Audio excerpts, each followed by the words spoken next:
How much does this cost? இதன் விலை என்ன? How much does this cost? இதன் விலை என்ன? I need 1 kilogram of rice.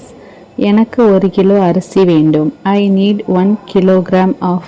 Can you give me a dozen eggs? எனக்கு ஒரு டஜன் முட்டை கொடுங்கள். Can you give me a dozen eggs? I am looking for local products. நான் உள்ளூர் பொருட்களை தேடுகிறேன். I am looking for local products. Is this item on sale? இந்த பொருள் தள்ளுபடியில் உள்ளதா? Is this item on sale? Do you have any discounts today? இன்று ஏதேனும் சலுகைகள் உள்ளதா? Do you have any discounts today? I want to pay with cash. நான் பணமாக செலுத்த விரும்புகிறேன். I want to pay with cash. Can I pay by card? நான் card மூலம் செலுத்தலாமா? Can I pay by card? Do you have a shopping bag? உங்களிடம் ஒரு by இருக்கிறதா?